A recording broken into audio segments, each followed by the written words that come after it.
Oh, that's a much better fish. No!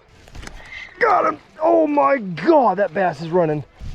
God, another one. Are you kidding me? Wow, I'm a terrible YouTube fisherman. Well, howdy, folks. I just love coming live at you guys. Oh, I had hair on my tongue.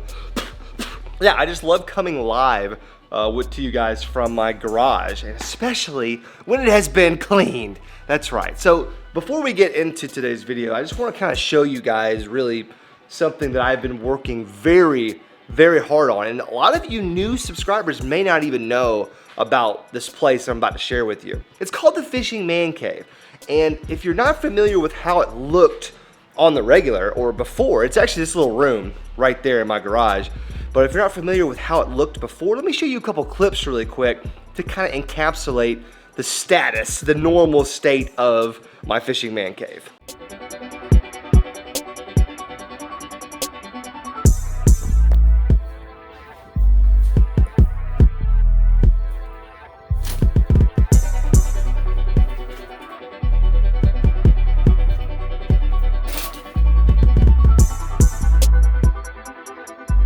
Yeah, so obviously that's disgusting, right? I mean, and look, for any number of reasons, I let it get like that. You know, I would clean it up, and then it would get dirty again. And I'd clean it up, and it would get dirty again. And we went through this cycle for a long time. You guys know how it is, especially like now during the COVID-19 stay-at-home quarantine stuff. All three of my kids are home, my wife's at home. I'm trying to be a good father and a good husband along with a good fishing YouTuber, so kind of have to work my time in other areas, and sometimes you just don't have time to do the things you want to do. But anyways, I have successfully not only cleaned it, I have organized it, and I have kind of made it into like a full-blown Fishing Man Cave slash like store. And so I'm going to show you guys just a little bit really quick, then we'll talk about today's video. I hope you guys are ready for this. Oh yeah, that's right guys, that's right. Got everything organized right there. Got some combos, got more combos, got this giant bucket of miscellaneous stuff. There ain't no telling what's in there, boys. Got the wall of mystery tackle box. We got more rod storage up top. We've got the real jewel of the room, which is the fishing bench that my wife and I actually built. Then we've just got all the tackle storage underneath. We've got all the stuff on top of it. Got new tackle boxes that are completely loaded now, which one of these tackle boxes is actually going to be the focus of today's video. Actually, it might be one of these. I'm not really sure. We've got the absolute wall of just awesomeness right here. Check that out. We've got all this stuff, more Guggen baits and stuff. We've got all kinds of gear over there in that corner. Got my tote box. There's all sorts of stuff underneath down there. Holy moly, there's some things going on. So now I've been meaning to do for a while like a video on this Fishing Man Cave, and especially now that it's like actually cleaned, organized, and everything. I've been wanting to do a video, so you guys let me know right now in the comment section if you want to see a full like walkthrough and tour of this Fishing Man Cave slash store that I've made it into. Since all of our stores are closed due to COVID-19, it's kind of nice to have my own little store at home. So if you guys want to see that, hit me in the comment section, hit the like button, and just let me know, hey, we want to see a full walkthrough of this Fishing Man Cave. But actually the star of today's video is going to be, well, basically this box right here, but this box is going to kind of play a part in it too. So let's grab both of these boxes and kind of start heading out for the day. Ooh, got really bright out here all of a sudden. So yeah, these two boxes are going to be today's MVPs faux show. I'm going to do a little pond fishing today, and we're going to be using what's in these boxes. Got a couple combos I've already grabbed and thrown in the truck. It's a little cold this morning. A little cold front came through last night. You guys know that doesn't really normally help the fishing, but I'm going to give it a try anyways. Going to go to a pond that I had not been to in a long time that does have big bass in it. Quite a few big bass at that. So yeah, let's keep the intro nice and short today. Let's get out to the pond. I will show you guys what's in the boxes in the pond, at the pond, and we'll get to fishing. Oh yes, we are in here, boys. So yeah, let's first start off with this bad boy right here. And these are both, as you'll notice, the new Guggen Squad, the Bass Mafia ice boxes, which I feel like an idiot, because when I first saw the words ice box, I literally thought this was an ice fishing box. So I'm an idiot. I think it just refers to the way that the boxes are kind of frosted on the outside. But this is the new little terminal tackle box that I got here. And I mean, I'm not going to go through all this because that would be the most boring fishing video in the history of YouTube. But as you can see, I've got some stuff in there. I got some tungstens, I got some hooks, pretty much decked out. But of course, you got to have a good terminal tackle box. But this bad boy right here, this other ice box, is really the star of this particular video. And you know, really quickly, so how this box was built, how it was constructed, was me cleaning out my fishing man cave and cleaning out my boat box, that little black box I've always got with my boat. It's always got tackle in it and stuff. And what I was noticing as I was cleaning out that box and a bunch of other stuff in my garage was that I had like a million half opened or half used packs, I should say, of Guggen baits and other soft plastics. And I didn't want to keep all these, you know, packs with 1 or 2 of the things left in it. So what I decided to do was take one of these ice boxes and basically fill it with all of those soft plastics. So let's kind of see what we've got in here. We've got a nice little assortment, as you can see just from popping it open. So starting at the top 2 rows, we've got Bandito Bugs right there, and then we've got Kraken Craws right here. And I'm not going to go through like every single thing, but as you can see, there's different colors. That looks like a natural color. There's Blue Baby in there. There's Green Pumpkin. And same goes for pretty much all of these baits that are in here. There's like a random black and blue Kraken Craw. That's awesome. There we go. Now we can actually, God, get off me. These bushes are attacking me. Ah, there we go. Now we can actually see what's in here. But yeah, so we got Bandito Bugs and Kraken Craws in the top shelf. Got some saucy swimmers right here. A couple different colors and sizes. I think these are 3.8s. These are 3.3s. And once again, different colors and stuff. Here we got some like Ned rig style baits. So we've got like the rattling Neds in there, right there. And we've got some Sakoshi bugs also, some Ketchco Sakoshi bugs, which are great little Ned rig or drop shot baits. Then we've got some slim shake worms right here. This is the Finesse Worm. Once again, all different colors. I see Bama Bug down there with the orange. That looks like a natural color. Then there's like Green Pumpkin right there.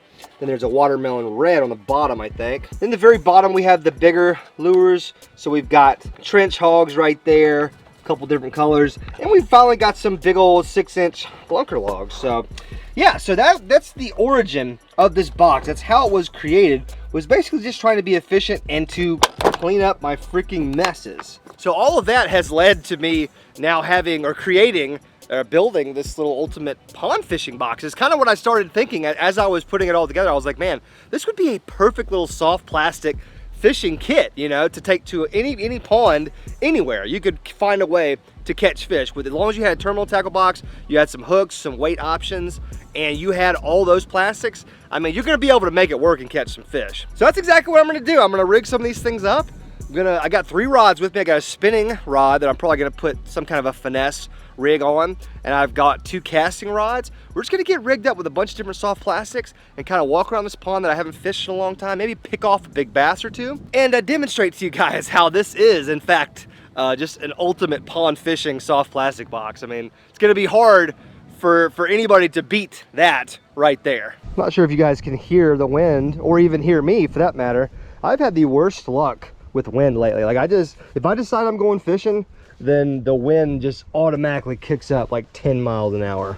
Get the old sun safety gloves on. Skin cancer's real, and I don't want it. I just rigged this thing up last night, like some 30-pound braid to some 15-pound fluoro. Look, it's even still got the clicky thing on it, or the what you call that, the zip tie. Yeah, I'm leaving it on there. How about that? Now on this setup, I've already got a jig, so that'll be perfect. It's a little, I think it's a little 3/8 ounce little Grass Hero swimming jig, which is fine. I mean, it doesn't really matter, does it? You can work a swim jig like a regular jig if you want to. Let's put on, what do you think, guys? Bandito Bug or Kraken Craw? If you had this exact jig right here, which is like a natural bluegill color, what would you throw? It's a tough call. I'm gonna say that Bandito Bug, it's got a little bit more action to it. So I don't know, you couldn't go wrong. Can't go wrong with either one of those options in this scenario. Boom. That's a pretty decent little setup. On this last rig, I really don't know if I should throw a weighted Texas rig or a weightless Texas rig. So If you guys had this kit, what would you do? Let's do a light weighted Texas rig. So this is like a 3/16 ounce tungsten. Let's do that. Let's get us a hammer hook on here. Yep, that'll be just perfect. Little Palomar knot. Spit on it for good luck. Bite the excess off. And then let's hit them with a slim shake worm for now. A little watermelon red. Trying to vary the colors up a little bit too, just so we're, you know, covering some different areas of their eyeballs. You know what's gonna be interesting? I have no idea what phase of the spawn these fish are in, especially with that cold front coming through last night. I mean, there's no telling what these fish are up to now. With these 3 setups, I have no doubt in my mind we're gonna figure them out. Because we can go slow, we can go fast, we can do anything we need to do. And since it is so windy, I'm definitely gonna throw the jig first. Just a little bit heavier, easier to cast with all of this wind. We need to find a bass on or near a bed. That would really be cool if they were still in spawning mode. Now, I don't think they are. They really shouldn't be. They should be on post spawn by now. But then again, I don't know anything about fishing. This water's a lot clearer than I remember last time. So that could be good or bad. I don't like the fact that it's like sunny the day after a cold front and the water's kind of clear. Those are not typically good factors, all to have at the same time. One thing I really do enjoy about this little cold snap is it really reduces the chances of me stepping on a snake, because when it gets cold like this, all of a sudden snakes kind of take the ground. I'm thinking the smaller presentation slim shake worm, real lightweight. I'm thinking this is gonna be the ticket right here, I think.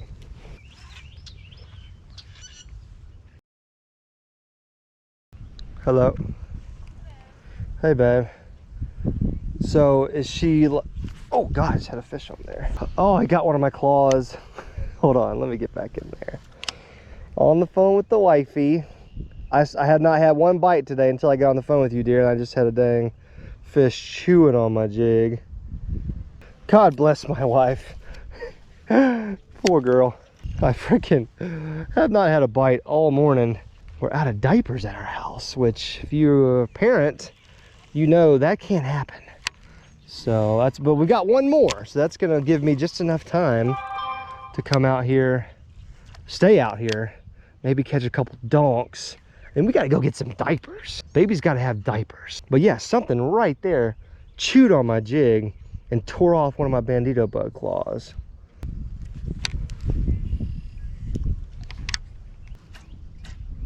Oh boy. Ooh. Is that gonna be the end of the old jig? That's really unfortunate.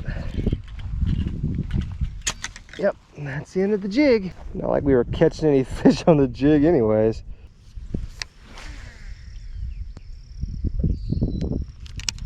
Ooh, that'd be a fish. Got him. God, he was running. Oh my gosh. Be a good fish. That joker is running. I haven't seen a bass run that far, that fast in a long time. Now he's coming right at me. Golly. Thought he was way bigger than that. Wow. All that for that little guy right there. Now he's got some head and shoulders on him. That is certainly not the size we're looking for, but we are so appreciative to have the first fish caught. So on the little slim shake worm, Alabama craw, boom, there we go. He was gut hooked a little bit, but I got it out nice and clean, no blood. First fish of the day. He had some head and shoulders on him. He's gonna be somebody someday. He's just not quite yet. Jeez, you know, some fish, when they eat your worm, they just kind of munch on it and they sit there, you know, just waiting for the hook to be set. Other fish eat it and they just take off in an all-out sprint across the pond. And that's what that little guy did. And you know what? That makes me think, since he ran like that, that there might be more bass over there. Maybe he was trying to get it and run away before another bass could steal it from him. So let's go ahead and make that same cast again. Go ahead and get this worm right back into the area that it was. Oh, that was not it. A little excited now. I've caught my first fish. Now I forgot how to cast.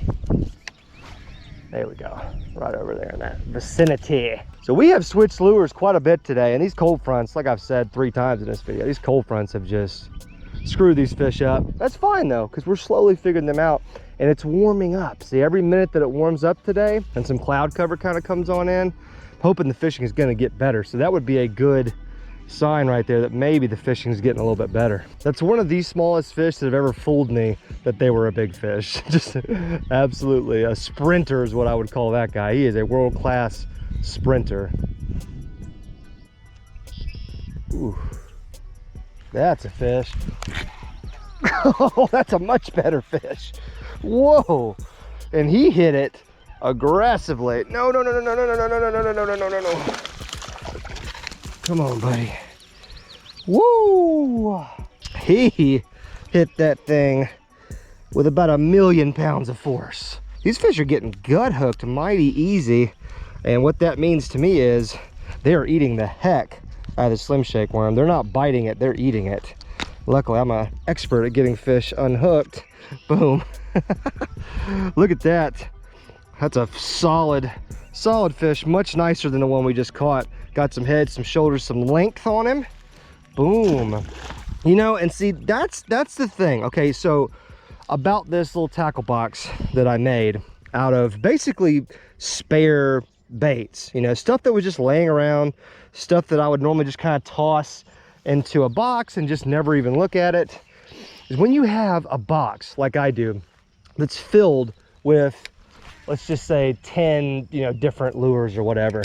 The good part about that is, and what makes it so effective in a pond, is out of those 10 lures, at least one of them, maybe a couple, rigged in a certain way with a certain color, is probably going to catch them on any particular day. And it looks like we may have found the bait color rig combination, you know. Finesse Worm, which makes sense after a cold front, right? Smaller profile worm. I was throwing the weightless lunker log some earlier, but it was just too big, too fat, I think. This one's smaller. The color's that Alabama crawl, that orangish, like almost like a bright crawfish color, which is a great springtime color anyways, and just a light Texas rig. Seems like we may have found possibly what these fish want to be munching on, because that's 2 fish in about 5-10 minutes in one little area. You know, those fish weren't far from each other. That one was actually kind of out in the middle, which is really makes me think these fish are post spawn and just kind of cruising around. But that's good. We may be on to something here, boys. And finally, this day is starting to turn around. I have fished this pond all the way around it, every single lure in that tackle box, except for this one, I think. And looks like the last lure that I've rigged up is going to be the one to save the day. God, another one. Are you kidding me? Another nice one too. This is the biggest one of the day. A little bit bigger than that last one. God, right in front of me. Look how long this fish is. God, we just went from a pounder to a 2-pounder to working on a 3-pounder right here. And look at that, he was barely hooked. No pliers necessary for him. He was about to come off any second. Man, you know, I thought he was barely hooked, but those hammer hooks, good Lord, those things are sticky. Look at that nice fish right there, baby. Got a bloody tail too. They may not be quite post-spawn yet. This is a long, skinny fish though, so that kind of looks like a post-spawn fish to me. Ask me if I care if it's a post-spawn, pre-spawn, squiggly spawn. I don't care. I'm not one of those guys that's like, oh no, I missed a spawn. Dude, I want to catch fish year round. I don't care what stage of the spawn they're in. Wow, make that 3 fish in about 15 minutes in the same spot on the same worm. You know what's really crazy about this though? I don't think I have any more Alabama crawl colored Slim Shake worms, because remember, I only grabbed like 1 or 2 packs that had like 1 or 2, you know, worms and crawls left in them. So that means I don't really have a lot of any color. So man, I'm gonna have to make this thing work. Of course, that's 3 fish and it's barely holding on. So maybe I can get a couple more. Wow, and we're upgrading size too. That's the best part about this whole thing. Heck yes, we are on them, boys. I know this is kind of preaching to the choir, I'm sure, at this point, but never underestimate the power of a good old-fashioned Texas rig, especially a light one. I'm a big fan of the lighter tungsten weights. I never really go super heavy unless I'm like flipping, punching, stuff like that. if I'm just throwing a Texas rig in a pond that's got some grass, 3/16 ounces, that is the way to go. That's just my opinion. That's what works for me. But it's light enough where you can get it in and out of grass pretty easy. And I'm a big believer in that lighter weight actually gets more bites because it falls a little bit slower. It's a little bit less intimidating of a profile than like a 3/8 ounce or something like that. It's just boom, just digging into the mud. All right, well, this is about the worst situation that I could be in, especially if I hook into a good fish. But this cove is just like untouched back here because the brush around it is so high. Got him! Oh my God, that bass is running. Gotta get him up out of all this stuff. Yes! And my GoPro is about to die any second. So let's just take a real quick look at him. Stop it. That was crazy. Oh, I saw a bunch of bluegills. Come on, stop it, dude. I saw a bunch of bluegills kind of like swarming around the worm. And it's like he was sitting there about to attack a bluegill. And he went after the worm instead. Heck yeah, I'm gonna have to chuck him a little bit just to get him out there, but yeah. Okay. Woo, he made it back in the water, and my GoPro is probably about to die as soon as I start talking about that catch. But I pretty much explained it, so I guess we're good to go. Same worm, making it work, don't have any more. Oh no, my line is all wrapped up around a plant. I love it when that happens. Oh, no, I cannot break off this rig. It's got my last worm on it. Come on, worm, yes! Oh, I lost my worm. No! Dang it. I have another Slim Shake worm in my pocket, but it's not the same color. Got a little watermelon red right here, which is normally a great color, but that's the color of the lunker log that I was throwing, that I was having absolutely no luck with. So I don't know, I certainly don't have the same amount of confidence in this color. But this is like my last Slim Shake worm that I have in my pocket. The rest of them are about 2 miles away in my truck. So this one's gonna have to work. God, no GoPro on that time. That was a terrible decision. Oh gosh, so this is on the, dang it, he's in this freaking, he's in the grass. Come on, buddy. Oh, I yanked him off. That's okay. He wasn't huge. That was just a comedy of errors right there. I don't know if y'all can see, but there's like a log out there in the water, and I casted. I actually made a perfect cast. I mean, I think the tungsten weight hit the log, and it fell on this side of the log, so that would be pretty close to a perfect cast. And my GoPro wasn't on, but I mean, as soon as I like went to pop the worm. Ooh, is that another one? That's another one. God, are you kidding me? On the same log? What in the world? Yeah, so it went pretty much like that. Oh God, and this one's gotten under a log over here. Son of a biscuit. Am I gonna lose this one too? Oh yeah, I have. I've already lost him. Wow, okay, yeah, so there's a direct instant replay for you in real time. What in the world? Okay, you know what? Now I'm just ticked off now. Okay, yeah, so that was exactly what happened. So there you go. That's a real-time live replay. So didn't even matter that my GoPro wasn't running the first time, because that was exactly what happened. Those might be the two fish that end my fishing day right there. You don't have a whole lot left in the tank when that happens. Wow, well, I'm a terrible YouTube fisherman. Let's just say that and leave it at that. Well, that's what you call a roller coaster of emotions right there, especially at the end. Let's see, where to even start with this video. Oh, how the difference a few hours makes. I can start off by saying that. I mean, when we started off this day, it was rough. I mean, the bites few and far between, if we got any, and they really didn't pick up. Oh, come on, camera. They really didn't pick up until a couple hours later. It was a little cool this morning, I mean, it was like high 40s, which I know is not really like cold, but the point is it dropped from 80 something, yesterday to being 40 in the morning today. And that's a big deal. Water temperature fluctuation, bass get kind of crazy when that happens. They get a little, lockjaw. I don't want to eat that much. So, we dealt with it though. We kept grinding. We kept making those lure switches that I was talking about earlier. And that's the great part about this little pond fishing kit, is it had a little bit of everything. So all you have to do is just keep trying, keep changing, keep trying new presentations, keep trying new colors, and eventually, boom, we hit them with the Slim Shake worm, which is apparently what they wanted, and that Alabama crawl color was really the juice. Oh, how good it feels to be able to make lure changes and technique changes and rig changes, and then for them to start working. It's so satisfying to think that you know a little bit about fishing and you can actually make decisions that are gonna help your fishing day. It's a good feeling. Guys, if you enjoyed this little pond fishing episode with this little pond fishing tackle box, make sure you smash the thumbs up button. Let me know in the comment section, what would you throw out of that tackle box, or what would you put in your version of a ultimate like pond fishing kit? You know, just let me know. Love hearing from you guys and your opinions on these kinds of things. Finally, if you are new, consider hitting that subscribe button. It's the red button right below the video. Join the LOJO Outdoor fam, the best subscribers on YouTube. Guys, I am getting out of here on to the next outdoor adventure. Love you guys so much. Stay safe out there. Wash your hands. Stay away from COVID-19. I'm getting out of here. Fist bump. See ya.